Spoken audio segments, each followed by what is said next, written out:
education. Although we are opposed to this bill, do not let it be misunderstood, we do value early childhood education.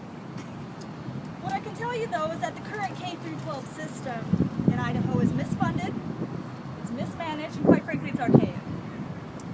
The system is broken, and so the answer is not to add an additional year to that broken system.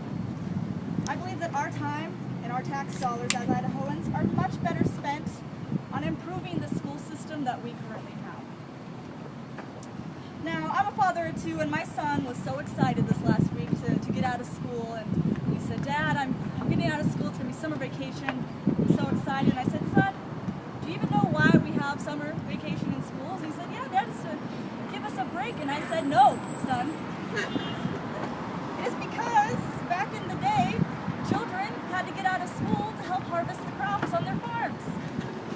Ladies and gentlemen, we are still operating as though it is 1892 in Idaho in our school system. And so we do not need to be adding another broken down year to a broken down system. We need to be, if anything, remodeling that system that we currently have. In addition, we are not going to improve the education system we have by extending the reach of the government into the homes of young children. Let's remember that there are needs of young children that simply cannot be met by government workers, such as our teachers, as wonderful as they are. You need to remember that 3- and 4-year-old children have accidents. I'm a father, I know. And so if they wet their pants or something of that nature, a teacher is not allowed to touch them. A teacher is not allowed to help them the way a daycare provider is allowed to help them, the way that that child truly needs. It ends up being a big waste of time and effort on a teacher's part, on the parent's part, because they get called and they have to come pick up the child. This is a waste of time for everyone involved. You know, in a privately ran setting like daycare or the home, the circumstances outside of education simply cannot be handled without issues and problems. You just cannot get the care and love that these children need at that age when they are in a state-ran school. Not to mention, at what point will it be enough, people? At what point do we start offering state education younger and younger? Now imagine for a moment a 4-year-old boy named Timmy. And Timmy has a hard time sitting still. And then, you know, the doctors say he has ADHD, or, you know, as I like to call it, being a kid. And imagine Timmy sitting down and trying to stay still and pay attention in a state-run classroom in preschool. He's getting frustrated. His teacher's getting frustrated. Wasting time, not learning anything. But let's just say that Timmy really loves these learning applications on an iPad. And when he has an iPad in his hands, he can sit and pay attention to it, and Timmy can learn in his own individual style. This is the route that we need to be taking. Not just iPads, but other options within the private sector, other options within the private market.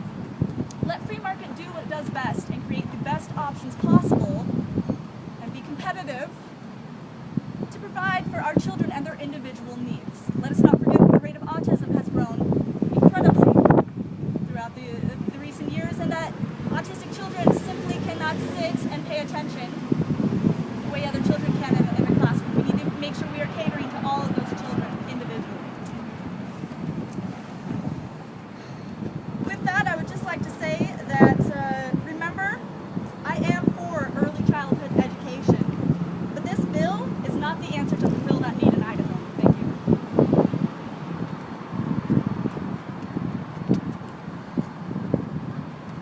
Press, valued citizens of Idaho, I'm Representative Pete Nielsen from Mountain Home. As Wayne Hoffman said, we believe in investing in early education.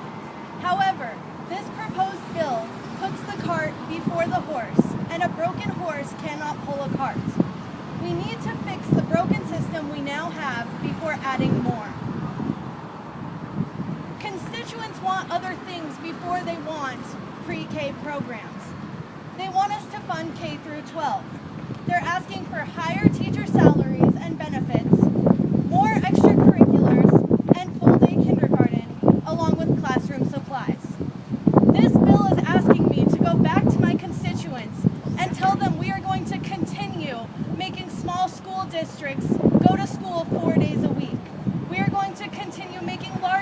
districts, share classroom supplies and textbooks, and we are going to continue to cut debate programs and art programs across the state.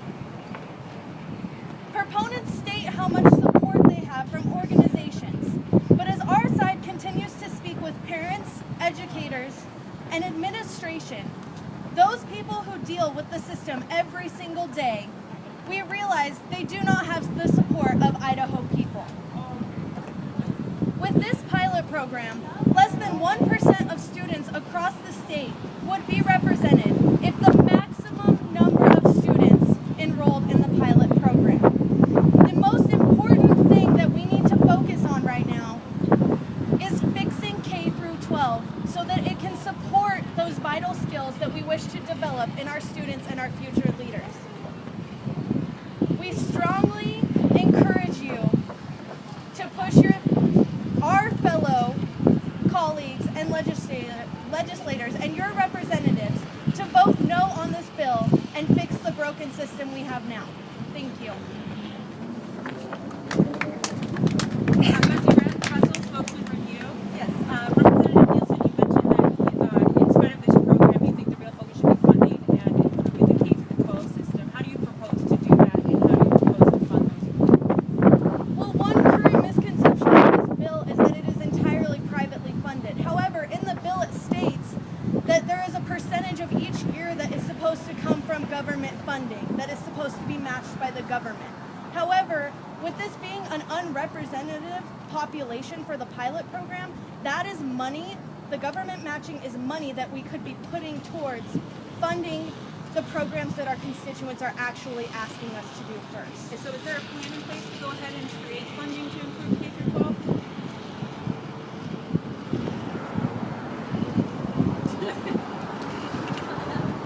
Our plan in place for funding K through 12 is equally as developed as the plan and the logistics in place for this bill currently. And can you expand on that? What is that plan? Well, as you can see, if you've taken the time to read this proposed bill, they lack the logistics for where the private funding will come from.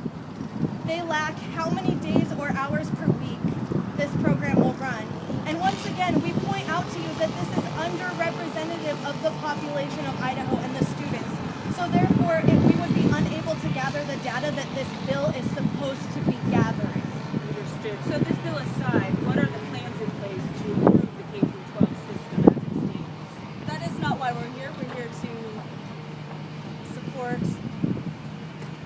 we're here to oppose the current bill that is, we're here to oppose the current bill for pre-kindergarten. We're not talking about proposing a new bill. We did not draft a bill. Wasn't that in fact what you were talking about on your speeches, that funding does? That is what's needed.